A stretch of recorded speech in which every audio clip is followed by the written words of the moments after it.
All right, welcome back to the Copywriters podcast, and we've got a very special episode lined up for you this week, coming off of the episode that we did last week. I don't know if there was a way that we could top it, but I'm betting that you, David, figured out a way to top what we did last week and kind of ride the flow that we started last week. And I'm excited about this week's episode. So with that said, I'm going to turn it over to you. Yeah, well, last week's episode was definitely for the advanced working copywriters, and anyone could have gotten benefit. Today, it's especially for people who want to break through at a new level, even earlier in their career. And that is if you want to get into financial copywriting, which a lot of people do. Our special guest today, Rob Braddock, is just the copywriter to tell you. Rob started his financial copywriting career about 5 years ago at Agora Financial, where he did well. Rob left Agora to work at WealthPress, and working with a high-powered team, he wrote copy that resulted in millions and millions of dollars of additional sales. All told, so far in maybe, 5-6 year career, Rob counts about $60 million in sales that his copy has produced. Not too shabby, right? Rob's gone off on his own and become a freelancer. He did that last December, and he agreed to come on the show today to help people who want to get into financial copywriting, to help them understand how he did it and give them some ideas on how they can get started. Rob's a Marine Corps veteran, and he has had personal experience doing face-to-face sales before he even wrote a sales letter. So those are a couple things to keep in mind about what made him successful. One thing I especially appreciate about Rob is how he gets straight to the point without getting too deadly serious about it. And I predict you'll have a lot of fun listening to us today. But I really don't know if you'll have any fun at all when I tell you that copy is powerful. And you're responsible for how you use what you hear in this podcast. Most of the time, common sense is all you need. But if you make extreme claims or if you're writing copy for offers in highly regulated industries like health, finance, and business opportunity, you may want to get a legal review after you write and before you start using your copy. My larger clients do this all the time. So, Rob, welcome and thanks for being here. Appreciate it. Thanks for having me. Appreciate it. Let's dive in. We got so much to cover in relatively little time, considering how much we got to cover. Let's start with the most important thing about financial copywriting that most people don't know but need to know. The most important thing to realize is that it is way easier to get into than you think it is. And it is also way harder to get into than you think it is. And then once you get into it, it's way easier to write a financial promo than you think it is. And it's way harder to write a financial promo than you think it is.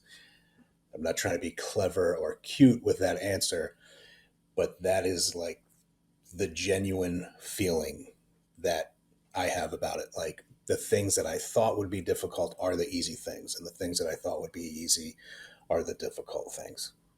There you go. For example? Yeah, for example, you really don't need to know a lot about finances in the stock market. Like, does it help to have like a general working understanding of it? Of course. When I got into it, I had zero idea about anything. I knew what a stock was. There you go. That's it. I was worried about that, but old Aaron Gensler over there at Agora Financial, he stressed like, hey, look, you really don't need to know a lot. You need to have like a conversational ability with it. Like, could you sit around and sort of shoot the shit with someone? Sorry, I don't know if you can curse on this thing, but Oh, yeah, you can. okay. If you can Accurate. if you can generally shoot the shit with someone about, what's going on in the world, of finance, then you're okay. And I think what really helped me was that, especially with a front end, the front end of the business, I had the very first promo that I ever wrote. It was a promo I co-wrote with Kyle Milligan, and it was a front end, and it did over 50,000 names. I think it was like around 55,000 sales, and a lot of that success was because, and if people understand the front end of the business is, usually like the people who don't have too much awareness about what you're selling. And so I didn't have a lot of awareness. So I was essentially explaining it to myself, right? Like I was figuring out like, how does this make sense to me? And once I could figure out how to say something so it made sense to me, then it made sense to the market. So that's what I mean when I say like it's way easier than you think. You don't have to be some kind of stock market expert or options expert or anything like that. That's what the experts are for. You have gurus there, right? And that's their job. Your job is to take their expertise and their complicated system and distill it down to the like digestible truths. So that's what I mean when I say it's much easier. When I say it's like much harder than you think, this can be a brutal game. If you don't have a super thick skin, like if you can't take failure after failure after failure, and disappointment after disappointment after disappointment, if you take that shit personally, it's going to be a long road for you, man. And the interesting thing is I think almost every single person that you would end up working with on some kind of level, a copy chief in the financial world or a publisher, they'll all tell you they expect failures. They'll tell you not to take it personally. So it's not like those people are coming at you, making it personal. But it's very difficult when you spend like 2 months researching and writing a promo. And, if you have one hit promo, man, it can change your life. So every time you are putting something out, you have that little idea in the back of your mind, like, man, this could fucking change my life. I had one that changed my life. And, when What was go the ahead. one that changed your life? Yeah, tell us. Okay, yeah. So when I left Agora Financial and I went to write for WealthPress, I was the first copywriter that WealthPress hired, like the first in-house copywriter. The publisher had been, I think, writing most of the copy until then. I wrote one promo for them. It did great for them, right? They were doing like 200 grand a month in sales. And I think this webinar that I wrote did like 300 grand in a day. So 200 grand a month to 300 grand a day. They were like, holy shit. So then the next thing I wrote for them was like a much more complicated back end. There's a side story to this that I think is very important. WealthPress had contracted a freelance copywriter to write a Forex backend. That copywriter kind of, took the took the 50% payment, strung them along for weeks and weeks and weeks. And when it was getting down to like hey, we haven't even seen a headline and lead yet. Like, where is this thing? The dude ghosted them. Completely gone. This is a guy working right now, has a gigantic Facebook group. You know his name. He and I have like beefed online, so I'm not going to mention his name, but this is a working copywriter right now. So what happened was Morgan Busby, the owner of InvestPub, which was, the umbrella company over WealthPress. He called me and said, hey man, do you think you can write a Forex promo? And I was like, probably not, to be honest with you. I don't know the first thing about Forex. And he said, well, I need you to, and I need you to write it in like 3 weeks. And I was like, this is impossible. So long story short, I ended up writing it, and it's not like I did it all on my own. I had a great guru who could read a script really well, leveraged some of the connections that the company had, and they brought in other gurus, flew in gurus from across the country to sort of have a roundtable discussion as part of the VSL. And that thing ended up doing like $3.5 million. Remember, this is for a company that's doing 200 grand a month, a few months ago. So it did $3.5 million. And you know how the royalty, stuff works in this game. Like, it's normally, you wait 3 months and then, they back out, refunds. And then, so you could write something and it's not until 4 or 5 months later you get your first royalty check. Well, so I wrote that and I was like, man, wow, the biggest hit of my career to that time. And then, I wake up and I have a text message from Morgan, the owner of the company. And he's like, hey, I sent you a little something, to go ahead and check your account. This was like the next day, like after sales had like settled, and like, holy shit.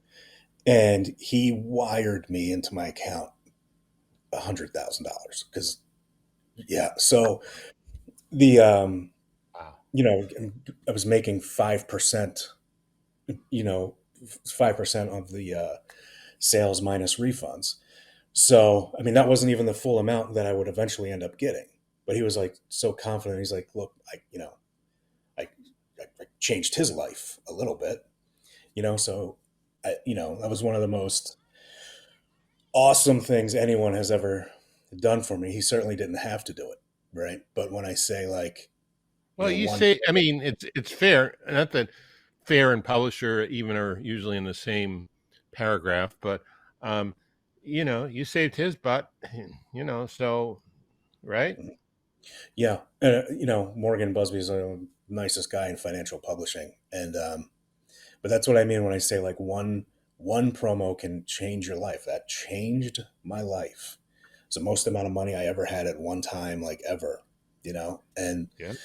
so, yeah, so it's difficult, and then since then I've put out bombs, and it's still hard for me, but I'm better at it now. But, each time I put it out, I'm thinking, might be able to buy a condo with this next one, man. Like next, once you get that taste, of a gigantic royalty, you always want more, right? But Sure. I don't take it as personally as I used to. I kind of, when I have a bomb, I feel bummed for half a day, and then it's on to the next one.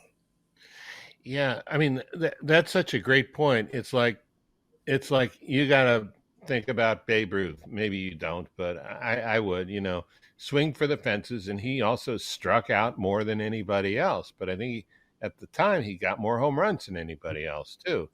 Right. But it is a high risk, high reward, tightrope kind of thing. Not always easy. Cool. So, what's the best way for someone to get their foot in the front door of financial copywriting? What do you think? Yeah, I think that the easiest way to do it, or the way to do it with the chance of the most success, is the way I did it. And that was I first focused on short form. I think I mean, almost impossible. It's a really difficult ask to, I don't know, to get someone who's relatively new, brand new to copywriting, and to go, hey, check this out. You're going to write, a 10,000 word thing, in a very particular way, and in the stock market thing, you don't even know about that. But just to start from there, like impossible in my estimation. It's Hmm. really like you got to like get in the door, right? You got to get your feet wet. And I did that with, okay, someone's already written the promo. Great. I can read that promo and then I can write emails about it. Like, when someone's already got the big idea and they got all the cool points in it. And sure, I can write an email with a little bit of urgency, and it's kind of intriguing and I can type, click here now, and I can get that going. And what's great is that a lot of times this happens with me, by the time I'm done writing a promo, all that supporting copy is like the last shit on earth I want to write. Like when I'm done with a promo, and it doesn't even have to be like emails or space ads and things like that. That's how I first got started. But it's also things like the order form. When I finish writing a thing, I'm like, fuck, man, I don't want to write this order form. Can someone just write it for me? Look, here's the offer part of the promo.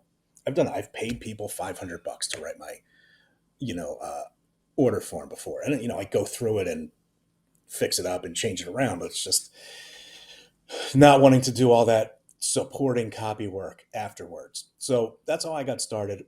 And a lot of publishers are always looking for that stuff because it's relentless. It's nonstop. It might take 2 months to write a financial promo.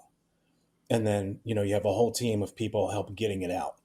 Well, then, if it's working, you got to send emails every freaking day for that thing, man. Mm-hmm. So it never stops. And you might have 2, 3, 4, 5 different lists. And you might send 1, 2, 3 emails to each one of those lists every single day. Like you might need 10 emails a day every day for the next month. And the copywriter who wrote that is thinking, well, fuck, man, I want to start writing my other promo now. Wait, but I also have this other promo that's working right now. So I got to, keep putting the wood on that fire with those emails. But shit, I'm trying to write this thing over here, this new thing. So if I would do what I did again, and that was I would sign up for every publisher's emails. I would look at every single one of the promos that comes in, the emails for the promos that come in, and then I would write email. I wouldn't ask. Don't ever ask. It was a big piece of advice. Don't ever ask to do anything in this business. Just fucking do it. Just do it, man. So that's what I did when like Agora Financial United Kingdom had a promo out, and I hadn't written shit for anything. And I wrote a couple emails for some promo that they had. I don't even remember. And I sent it off to Glenn Fisher, who was the copy chief of Agora Financial UK at the time. And they ended up using my emails. And I said, holy shit, I can't believe it. Did they pay you? Did they just decide how much they were going to pay? No, totally free. And Okay. I'm fine with that. I'm fine with that because I was like, oh, you know what? Now I can get to say Agora Financial UK has used my stuff, right? So now my toe is in the door. So now any other financial publisher on earth, is going to be like, well, if this guy wrote emails for Agora Financial UK, he's like pretty good. That's all you need. You just need it's not even like a toe, man. You just need a little hair in the door. And once you get that hair in the door, man, then you can, here's the thing. If I would have emailed them and said, hey, can I write some things for you? They probably would have ignored it. Or they would have said, no, no, we don't hire freelancers or whatever. I just wrote emails and sent it to them and said, hey, use these. You don't have to pay me. I just want you to use them.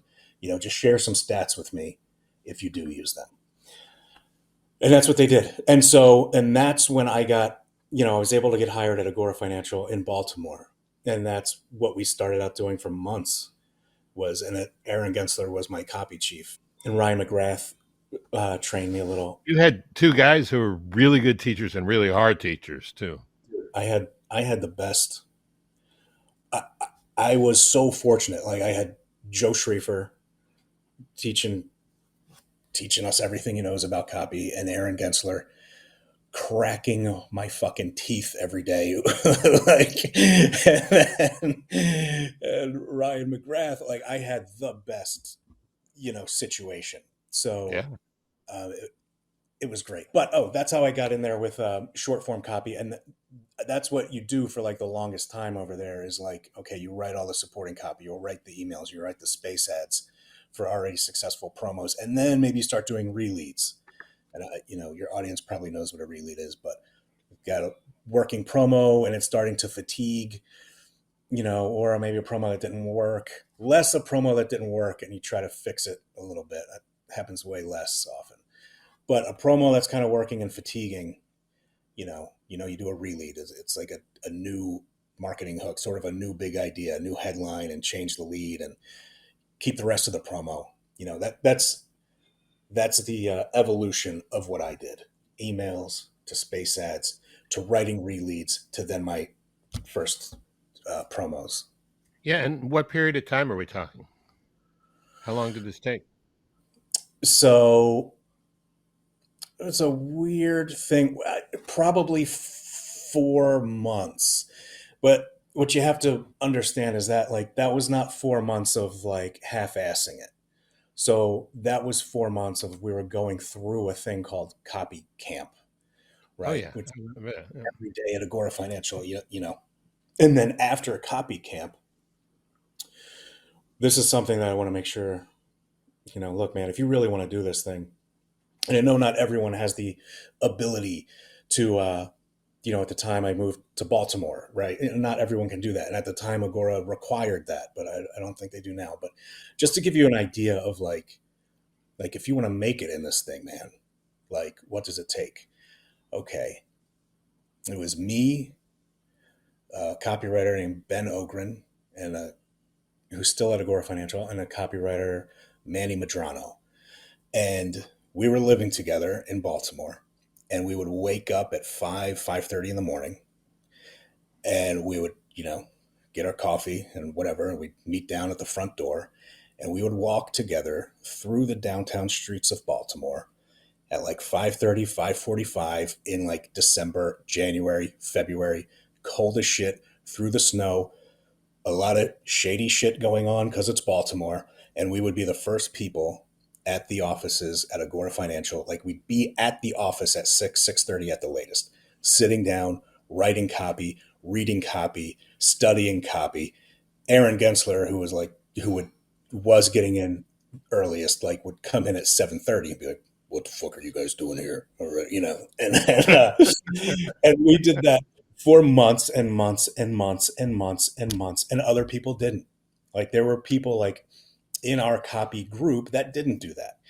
And now I'm a pretty successful financial copywriter. Manny's a very successful financial copywriter, and Ben is a very successful financial copywriter. We went all in on this thing, and I'm still pretty all in. It's rare a day goes by where I'm not talking to somebody about copy or doing a copy thing or reviewing a copy or saying, "Holy shit, did you see that thing that copywriter did?" It's 2 steps shy of a Vincent van Gogh level obsession with your art. That's how I feel it is. And I'd be surprised if you go a day without talking about something copywriting or advertising related, or if it's always always playing in the back of your mind. Always. Right? Yeah. So look, you can kind of get into this game and kind of be okay and trudge along. But if you want to make the living that people talk, the things you hear, those, you think they're fairy tales of the kind of money that people make in this industry. First of all, it's true. It's true. Secondly, it's not just going to come to you. You have to, don't ask permission. Just go for it. And when you go for it, man, you got to fucking go for it. Yeah. Wow. This, I would say, is about the most real world thing we've heard about getting into copywriting in a specific niche. This is awesome. I think we're close to out of time. Nathan? I just appreciate the honesty of this. I know that when I got into copywriting at first, I had a couple of hits and I've had a bunch of bombs, and I struggled for 5-6 years trying to make a name for myself and trying to acquire good testimonials. And sometimes you write a bomb and then you're like, oh gosh, nobody's ever going to trust me because I wrote this big bomb, and why would anybody want to hire me? So it's not the glamour, the glitz that a lot of the people who sell copywriting courses make it out to be. So I appreciate that. But I've also I'm at the point now in my career where I am thankful every day that I wake up that this is what I get to do for a living. It's an amazing opportunity. It's an amazing job for someone like me, and if you're listening to this, once you do make it, or once you start to make it, you're probably going to be like, man, this is all that it's cracked up to be. But it does. It's not. It's not the easy path that a lot of people sell it as. And then once you get good at copywriting, you start to realize why they sell it that way, because that's kind of what we do. But I appreciate you coming on and giving a real honest disclosure about your journey, because I feel like a lot of us that have reached success in copywriting have gone through a lot of these same things, and people that are just getting started should have a realistic expectation about it. So thank you for coming on and sharing that with us. My pleasure. Chris Haddad had me on his podcast, and we spent a lot of time talking about just what you're talking about, Nathan. People who sell copywriting as a biz op and as a sort of law of attraction kind of dream. And both of you guys have said better than anything I could say right now. The reality is the law of gravity is actually more important than the law of attraction. And, there's just certain basic things you got to do, and momentum and commitment and obsession is included in those things. So I'll rant another time. This is Rob's interview, but wow, Rob, thank you. Yeah, I would agree. Thank you for being so real, sharing it all. I hope people get what you're saying is true, and you're unique and your success is unique. Your method is not unique. That's just how you got to do it. That's everyone I know who's been successful has their own unique version of what you described today. So thanks for the honesty. Yeah. My pleasure. Thanks for having me, guys. I appreciate it. Before we're out of here, Rob, is there anywhere that you would like our listeners to go if they can check out you or find out more about you, or maybe get in contact with you? Where's the best place to send them? Sure. If you notice, I laughed when you brought up copywriters selling courses. I always thought I'm always like, man, that's the first thing. As soon as someone gets a mild hit in this business, they're like, oh, I'm putting out a course on how to do this shit. And I hate it. No, I don't hate everyone who has a course, but I hate the people, who are lying to the public. Have the hit, yeah, and then put out a course, and it's like, come on. I always, my feeling of it is like we stand on the shoulders of giants, right? Like, I was reading the Gary Halbert letters for free. Like, they're online. I can't believe they're online for free. And I'm thinking, my God, Bond is putting these online for free. He's nuts. He should be charging for this. And that's the kind of stuff I did. Like, what am I going to tell you that Gary Halbert hasn't already done? Or, Mr. Garfinkel. So what am I going to do? So I don't have a course, but you can go to my website, riseandmind.com. It's the opposite of rise and grind. My thing is that I can teach you more of the mindset of how to do things. That's really good. Yeah, it's not. I'm probably not going to tell you anything about writing a headline complex that Clayton Makepeace hasn't already put down for free. His PDF is online. But I have had some experience with mindset stuff that I think I can help most people with. So riseandmind.com. Thanks again for coming on. If you're listening to this right now and you want to check out more episodes of this here podcast, you can always head over to copywriterspodcast.com and make sure that while you're there, you like and subscribe to the show. And until next time, we will catch you later. See you later.